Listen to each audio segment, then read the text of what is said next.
Okay, welcome to a new episode of Nate's MMA Corner. I'm Nathan. If you watch my show, you're in my corner. Today's episode is a post-fight show for UFC 220. Stipe Miocic versus Francis Ngannou for the UFC Heavyweight Championship.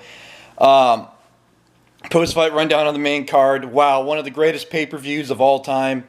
I know there'll probably be a lot of people complaining this main event went to a decision, but I don't care. My boy won. Um, from the fan standpoint, of course. Anyways, so yeah, post-fight rundown on the main card. Let's get started. So the main event was for the UFC Heavyweight Championship of the World. Stipe Miocic looking to break the all-time record of most consecutive heavyweight title defenses at 3. And he did it in dramatic fashion. He won by unanimous decision over top contender Francis Ngannou, 50-44 across the board, unanimous decision.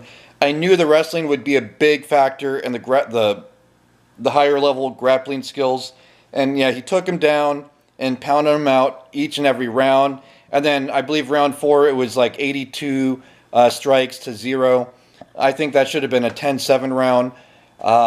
I think the judges got that way wrong if they gave it a 10-8 round, because that's a 10-7 round as far as I'm concerned. And rarely do you have 10-7 rounds, but I think if you're going to have a case for a 10-7 round, that's definitely it. The only round that was somewhat close was round 1. Stipe barely outlanded Francis in that one. Great fight. Stipe Miocic is one of the greatest heavyweight champions of all time now. I say quite... He's just about the greatest heavyweight champ of all time.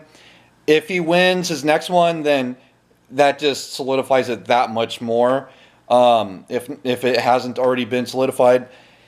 And yeah, I mean, he knocked out Alistair Overeem in the first round, and Junior Dos Santos in the first round, and then Fabricio Verdum in the first round to win the belt. And now this fight, he wins by unanimous decision, proving he can go 5 rounds. And it was an amazing fight. Then in the light heavyweight division, we had Daniel Cormier defending the belt against Volkan Ozdemir. And yeah, this was pretty much how I expected. Daniel Cormier uses wrestling, and he won TKO punches round 2. And Volkan landed a couple nice shots in the first round, but once you got to the second round, it was all DC.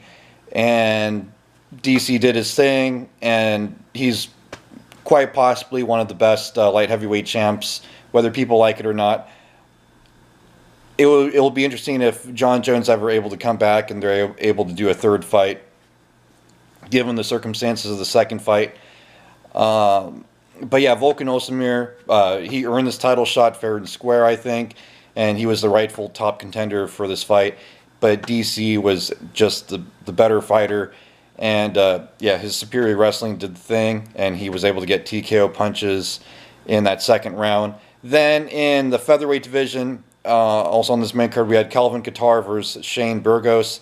Wow, shocker there, because Shane Burgos became, he was undefeated going into this fight, big favorite, I believe 10-0. And then Calvin Kattar was the late replacement, and he wins TKO punches. Round 3, 32 seconds into it. Great job, Calvin Kattar. Then in the light heavyweight division, we had Gian Vellante versus Francimar Barroso. This was split decision win for Gian Vellante. And yeah, it was kind of neck and neck on the strikes. And they both had their moments where they landed some good, clean shots. But I think ultimately the judges got this one right. And Gian Vellante is your winner and moves up the rankings against a tough, durable veteran in Francimar Barroso. And I think the training with Chris Weidman really paid off for Gian Vellante in this fight.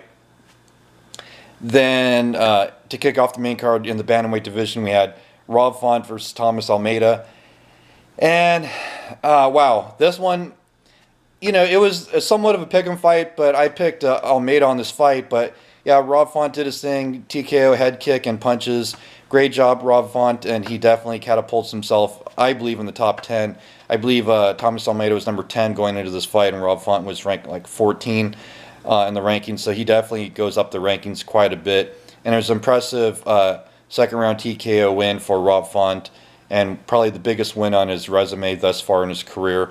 And you got to give Rob Font a lot of props for his performance, but Thomas Almeida, you know, really tried to hang in there, but just Rob Font was a better fighter that night. And yeah, that wraps up the post-fight show for UFC 220. Stay tuned in the coming days for my pre-fight show of UFC on Fox, Jacare versus Brunson 2. That should be a great middleweight fight of two top contenders. And so until then, see ya.